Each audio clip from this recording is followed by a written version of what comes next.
Welcome to the Tilted Halo, the place for women of faith and leadership who know that we're not perfect, yet boldly lead anyway. Whether you serve in ministry, business, or life, this show is here to encourage you, remind you that you're not alone, and help you lead with confidence, gratitude, and God's grace. Now, let's get started. Welcome to another episode of The Tilted Halo. And yes, I am Pastor Kathleen Panning, and it is my honor and privilege to have with me today Linda Fisk. Linda is a multi-award-winning CEO, a two-time Stevie International Business Award winner, two-time TEDx speaker, a six-time international best-selling author, U.S. Senator for the WPAF, a TV producer and podcast host, keynote speaker, and university professor dedicated to amplifying and extending the success of other high-caliber business leaders. She is the chairwoman of Lead Hership Global, a community of unstoppable women enhancing their leadership blueprint and embracing their power to be the best version of themselves in work and life. In Lead Hership Global, Linda supports and guides ambitious, creative women to move in the direction of their purpose, their mission, and their dreams with powerful connections, critical support, practical tools, and valuable resources to show up, speak up, and step up in their careers and personal lives. And it's been my privilege to recently be part of a 4-part masterclass that they had called Vision to Launch. So, Linda, welcome to the Tilted Halo. Oh my gosh, Kathleen, what a privilege to be here with you. And I love the name of this show, the Tilted Halo. That is perfect. And you as a host, I mean, what depth and breadth of knowledge, expertise, experience. I am so grateful for all the wisdom and the insight that you share with your audience. And I'm so grateful to be a part of this platform. So thank you. Well, it's our honor to have you here as well. Please tell us a little bit about your own story and journey to get to be where you are today. Well, I will tell you that, to quote Fred Rogers of Mr. Rogers' Neighborhood fame, I am dedicated to courageously taking up the gauntlet to make goodness attractive again. And I will tell you, that was the most gracious introduction, but all those achievements, all those accolades, all those accomplishments, they're simply a testament to God's goodness, God's grace and abundance. And I know it's only through God's will that I'm able to accomplish anything.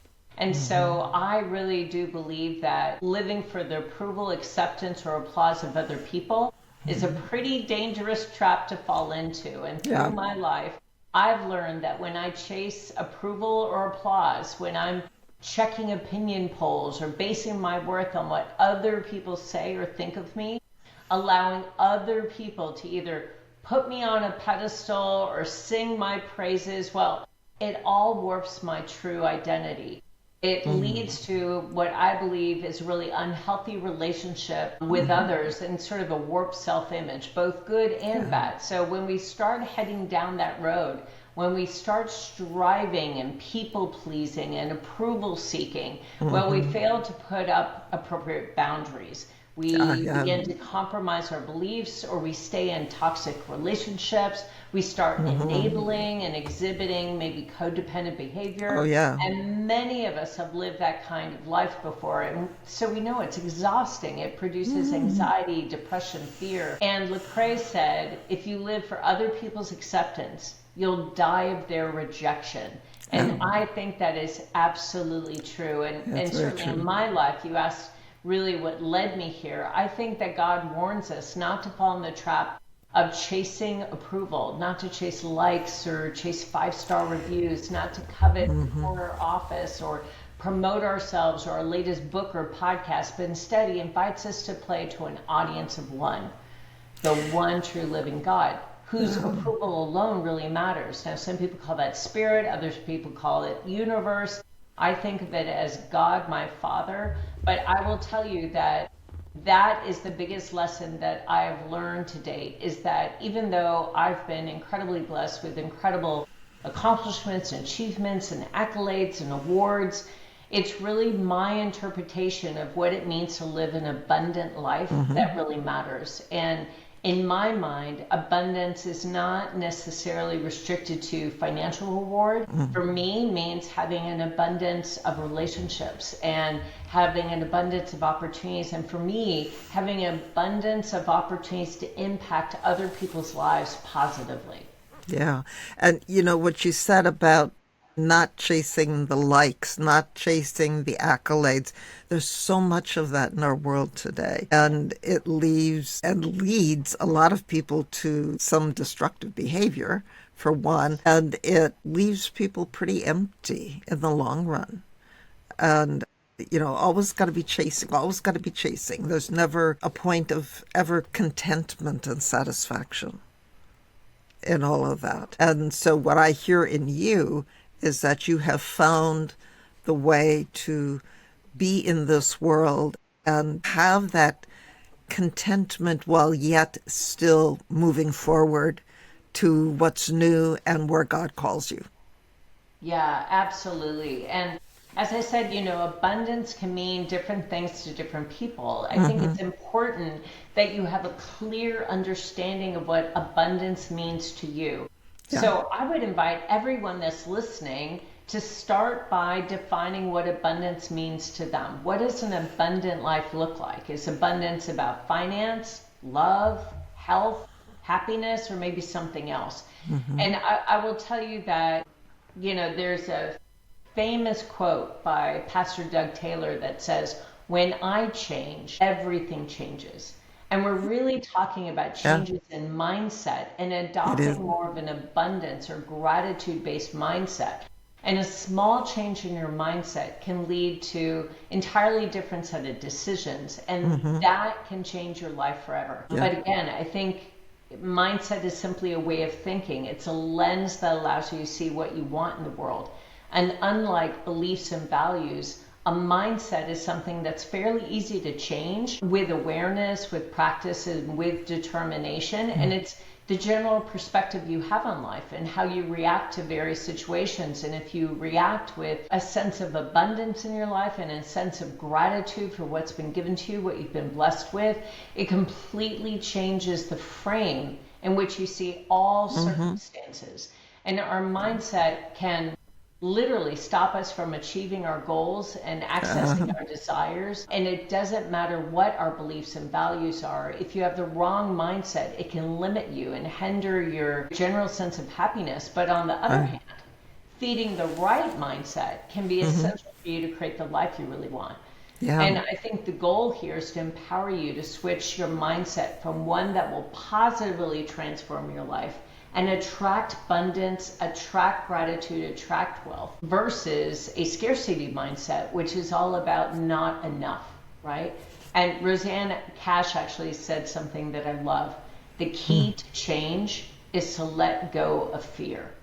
And everybody's heard about the two types of mindsets coined by Stephen Covey, the scarcity mindset and abundance mindset. And I think Rosanne Cash summed it up beautifully when she said, the key to change, to adopt the abundance mindset, is simply to let go of fear. Yeah. One of my mentors has said, fear hates movement, which is another way of saying the same thing. Because when we're in fear, we're usually kind of stuck and paralyzed or running someplace that's not necessarily healthy. And so to be in movement, determined movement in a direction that you're wanting to go, even if it's small steps. Those small steps are important to begin to get us moving. So how would you, since we're talking, you're part of this leadership global movement, and I love the name of it, Lead Her, because it's for women, and the leadership that all of us as women have the capabilities for that. So how do you help empower women to see that leadership and to take those steps and switch the mindset? Yeah, I love that. So, a big part of what we focus in on with Leadership Global is really we start by listening. We start by clarifying and defining how each individual woman, how they define success. Because everyone defines success slightly differently. And so we start by listening, by really clarifying what success looks like and what it feels like to every single individual woman. And then once we work with her to ensure that she's clear on what abundance or success looks like for her, what she's really trying to achieve, what her 5-year vision is, what her 1-year goals are, what her 6-month key performance indicators look like. Once we're clear on that, then we begin designing access for her to accelerate her success. So we focus on exactly what resources and tools and connections and introductions and stages and platforms she needs in order to accelerate her success. So we really try to transform women in leadership from the inside out, not with formulas, but with frameworks, not with hustle, but with alignment, because the world doesn't need more busy women. It needs more value-driven leaders that are recognized and that are remembered. And so we help women clarify and really align against their definition of success. And we don't just promise access, we actually promise transformation. At Leadership Global, every aspect of our membership is designed to elevate your leadership, expand your visibility, accelerate your business success, and ensure that you never lead alone. In fact, we have 6 core promises that we offer, really based on what someone is trying to achieve. So I would say that if we took those 6 promises and we collapsed them down to 3 areas of transformation that we offer through membership. The first is we accelerate growth with expert guidance. Members can tap into mentorship, advisory services, tailored learning programs that are all designed to sharpen your skills and overcome challenges and achieve lasting success. The next one is to build powerful connections and collaborations.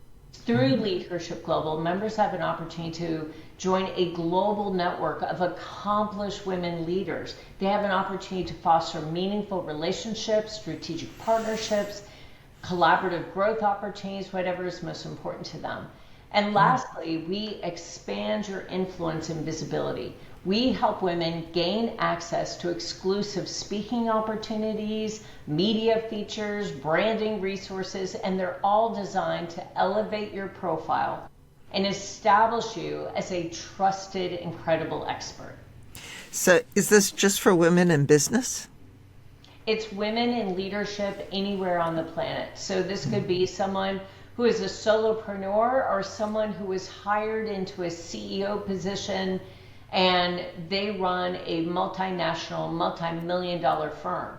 So we know that, the top 10 pain points for women in leadership, whether they're hired into a presidential or CEO role, or they're beginning their own entrepreneurial journey and creating their own incredible impact in the world. We know that there is a lack of time for strategic initiatives, that there is limited visibility and recognition. There are revenue constraints. Linda, we've talked about abundance and that kind of a mindset. What is a best way or a good way, some tactics to move from maybe a scarcity mindset or one that's confused into a more abundance mindset? I love that question. Thank you so much, Kathleen. And you're right. It's so important to be aware of your mindset. And to me, the very first step in building a mindset focused on gratitude and abundance is to start expanding your awareness of how you are actually, what your attitudes and belief systems and what your mindset is around abundance, around gratitude. Perhaps you worry about how little money you have, or you feel the burden of too many bills. In order to turn this perception around, Make it a point to start seeing the abundance that surrounds you.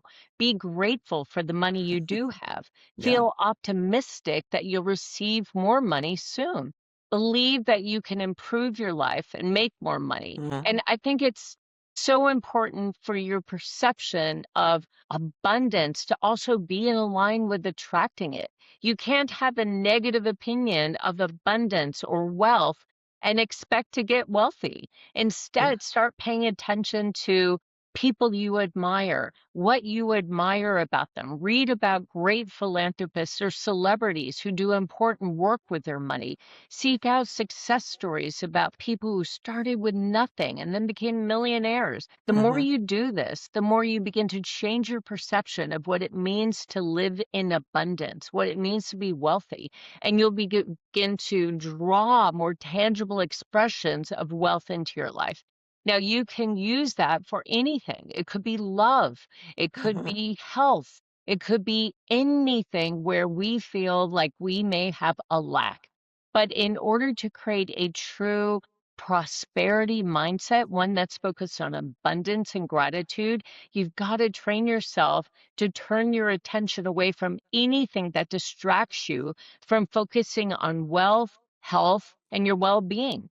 That doesn't mean necessarily hiding your overdue bills in a drawer or maybe Mhm. refusing to face reality. You don't have to become a Pollyanna to focus on abundance, but you do have to stop obsessing over the challenges and problems in your life. For me, a really good rule is to do what I can to improve the current situation, then immediately move on to more positive pursuits. So, really, what that means is simply refuse to wallow in setbacks. Avoid spending hours a day worrying about money. Don't talk yourself out of taking action because you might fail, but rather Mm. be proactive, be precise in your actions, keep focused on where you want to be, not where you don't want to be. What I hear so often from people is, "Well, I've tried this before. I've tried that before," and getting stuck in all of the things that we've tried that didn't work.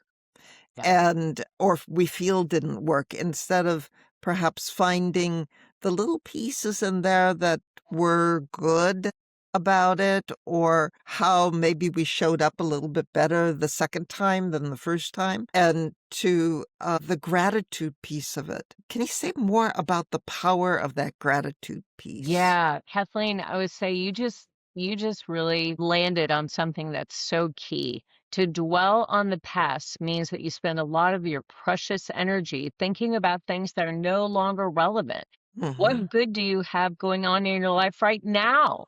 People with an abundance mindset don't delay living a happier life based on something that they might get later. They find joy in the present. Yeah. And I will tell you, our vocabulary says a lot about our mindset. A person with a scarcity mindset will use limiting words like can't, won't, don't. And these words have a tendency to nourish a deep belief that we don't have enough and that we'll never Mhm. be able to get access to what we really want in life. So, what I would say is catch yourself using words that set a limiting belief and reframe them into words that empower you to do something about Mhm. the situation.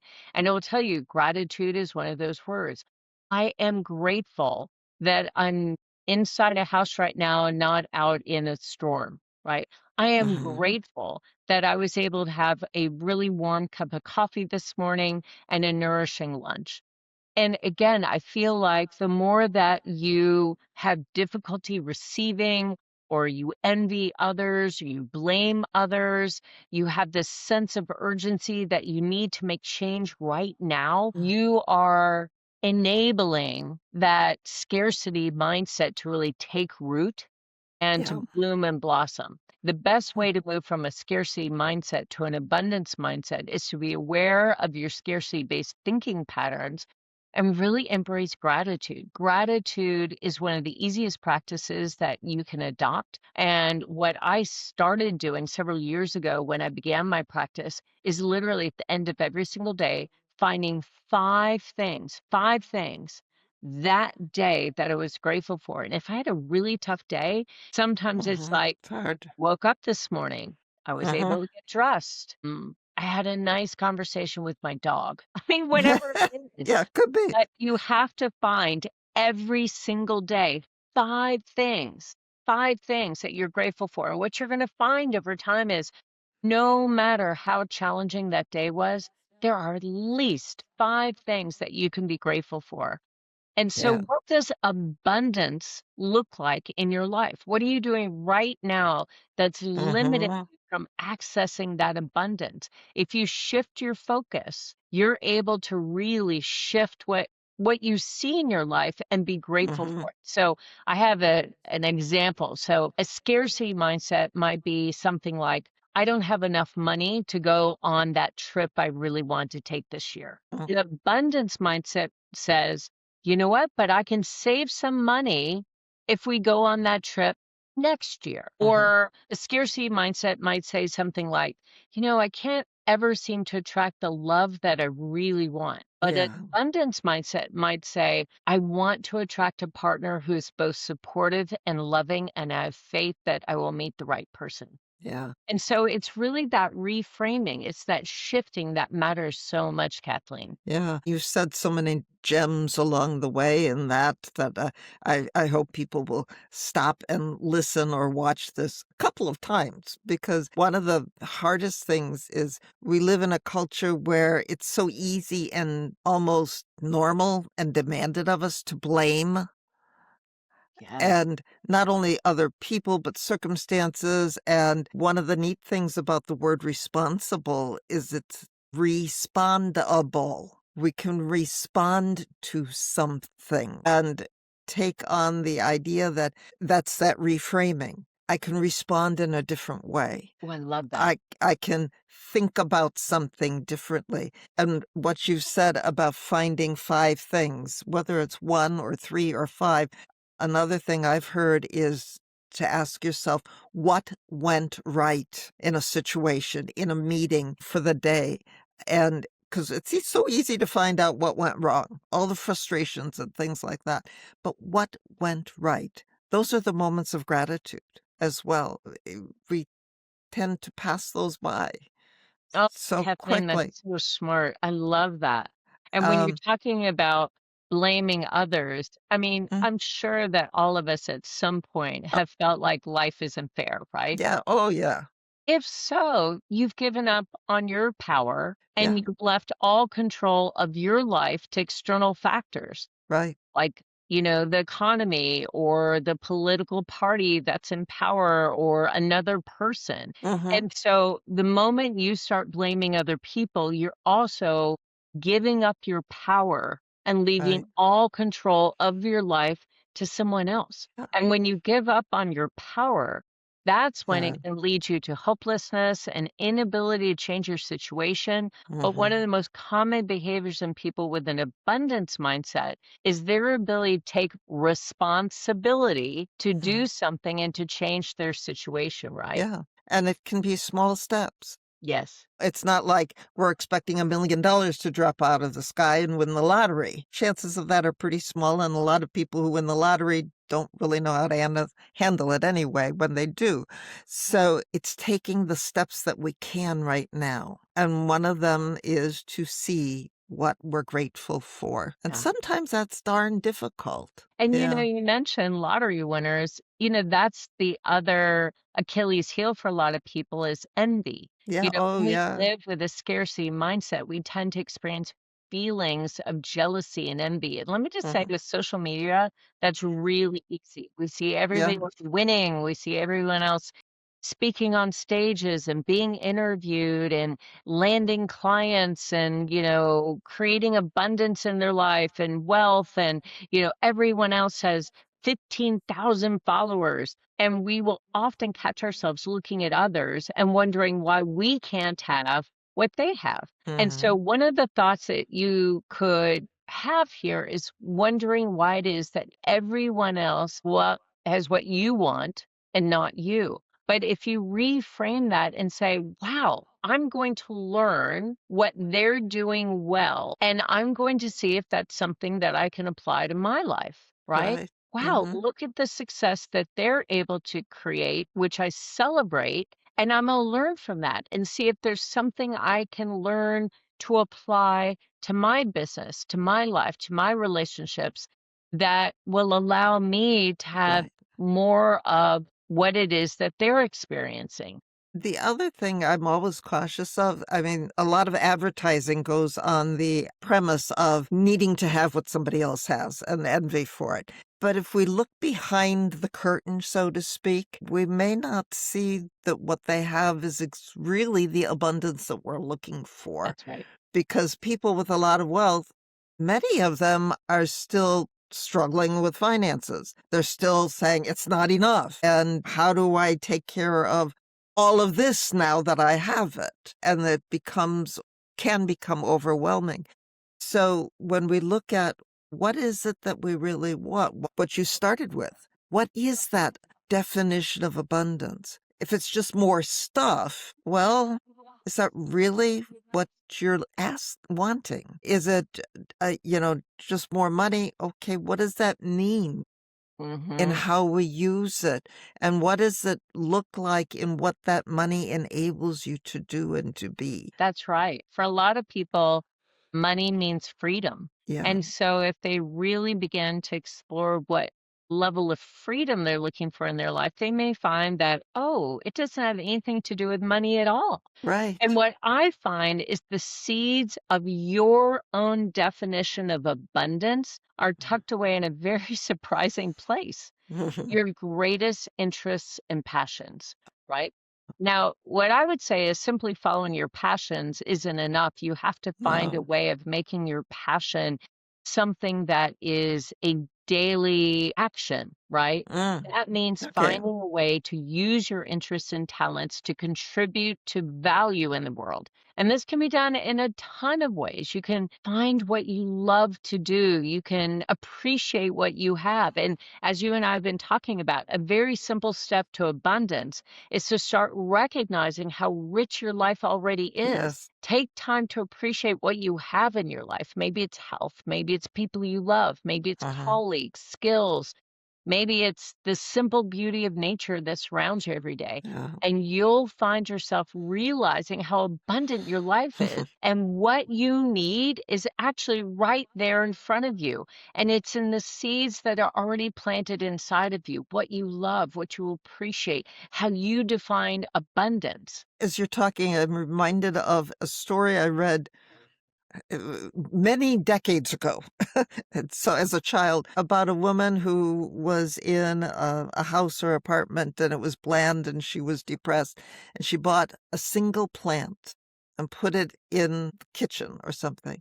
And that plant, the beauty of that plant sparked now some nice new curtains. And piece by piece, it was that one thing. So maybe for us, the question is, what's one thing that is we can do or we can incorporate now that can help be that spark? That is powerful. And you're Yeah. right, Kathleen. Most people who live an abundant life will tell you that they work at it every Mhm. single day. Yeah. Abundance doesn't happen overnight. No. On a daily basis, they are Mhm. accomplishing small actions that Yeah. align them with what they want in life. So, for example, we've talked a little bit about financial abundance. If what you Mhm. want is more money, each day you can make a very small deposit in a savings account. Yeah. $5 a day will become $150 at the end of the month and then $1,800 at the end of the year. If, Wow. on the other hand, you want more love in your life, you could start with self love. Every day, make a point of Mhm. recognizing one thing you love about yourself. But I Yeah. would say that, happiness is definitely a state of mind. Yeah. And as you noted, there are wealthy people who are incredibly unhappy in their lives. There Yeah. are celebrities that are incredibly unhappy with Mhm. their life. Just off the top of your head, you could probably recite the names of at least a half a dozen celebrities who are Yeah. constantly struggling with addiction, relationship turmoil, Right. legal problems, and worse. Mhm. Money didn't make these people happy, make anyone happy, but it can No. represent things that are important to you, like freedom. So if Yeah. you want to be happy, then you must decide to be happy now, regardless of your problems and challenges, and really define what abundance means to you. And Mm. one of the most important steps along the way is to recognize what you already have and be Yeah. grateful for that. I think of some of the people who have been important mentors for me at teaching about we can always choose to be happy, and that the way we choose to see the world becomes the world we create. That's right. Because so, like you say, if we choose to see it as a place of scarcity, then we create scarcity. If we choose to see it as a place of love, we can create that love and we can help the world create that love. We have choices Yes. and opportunities in any given situation, even in traumatic times, how we understand those things. And yes, we may need a lot of help along if it's truly trauma, but we can still make choices. And that's the wonderful power of the resilience of the human spirit. And what I'll say is our God given abilities and gifts in all of this. Of that, Kathleen. And like you, I believe that the greatest power you can ever develop is the ability to focus on the good so you can be Mhm. happy right now. No Yeah, matter what else is happening around you, right now is all you have. You have to yes. let tomorrow take care of itself and focus most of your energy on making this moment the very best it can be. And I will tell Mhm. you, those people that master this skill and this skill alone can be the richest people on the planet in terms of their definition of abundance, whether Yeah, that's love, health, relationships, money, however you define abundance. Once you begin to really make the decision that I'm going to focus on the good and be yeah. happy now, you will find that those needs you have are probably already met. Yeah, and the ones that aren't met, they may not be as important as you think they are, or you may be able to find other resources, other people to help you meet those needs. And along the way, how would you help someone maybe take that first step? Yeah, I would say that the very first step is to be aware of your mindset. The very next step is to be clear about, again, how you define abundance, how you Mhm. define prosperity, what you are grateful for right now. And then to make the choice to live in an abundance mindset. And Mhm. when you begin to transform your perception of your limits, you're in a much better position to begin taking focused action. The Yeah. question is, what kind of action should you take? And I will tell you that the most successful people in the world that I have ever met, however you define success, have one thing in common. They Mhm. found a way to contribute value to the world and they are rewarded well for their efforts. And so, a big part of what I think Yeah. everyone really needs to think about is how do you want to contribute to the well being of Mhm. others? Because that really is the secret to living an abundant life, is really being clear Mhm. about how you want to impact other people, how you want to create change in the world. And the more you focus on the impact Yeah. that you create, the more that you are able to recognize not only your own success, but your success in the lives of other people. And that's really what matters. You know, you're being able to be connected to the people that you want to serve and being able to impact their lives positively and significantly. There's not a greater sense of purpose and a sense of fulfillment and reward in the world. Not only do you stop navigating life alone, but you are also going to start leading differently. Yeah. You'll live Yeah. differently with Mhm. vision, with stronger boundaries, with deeper alignment. And you're going to start walking with more confidence, more clarity, and with a community of people around you that recognize the value that you provide. They cheer you on, they lift you up, they're absolutely cheerleaders and they're supporters and they're advocates for you. But you can see the impact of your life in the lives of others. And again, I don't think there is a more fulfilling way of living myself. You just hit on something that's really important with that because there's so much of our culture of what can I get? How do I fulfill me? And yet, in the way that it's really for really the most fulfilling is in giving. And But there has to be a balance in that, though, too. There are people I know who are so much into giving and don't give me anything, I'm fine. And there are a lot of people in certain professions where that seems to be a very predominant thing. But there needs to be that balance because our culture talks about, what can I get? But there are other people who are so into, um, I'm all about the one out there that they can't receive. And when we can't receive graciously and with gratitude, we deny somebody else the opportunity to give and to be the giver. So we need that balance, giving and receiving. And it's such a beautiful metaphor, especially as we think about various seasons and times in the year and the power of giving and gratitude, the power of receiving and gratitude as well. And so, Linda, thank you so much for being here. We've had a few technical hiccups along the way today, but thank you for your patience with all of that. And please, to all the people, like this, share this. And Linda, I'm sure we can put in somewhere a link to Lead Hership Global so that people can check it out. Yeah, I would love that, Kathleen. And of course, if anyone's interested in getting in touch, it's Linda at leadhershipglobal.com, leadhershipglobal.com.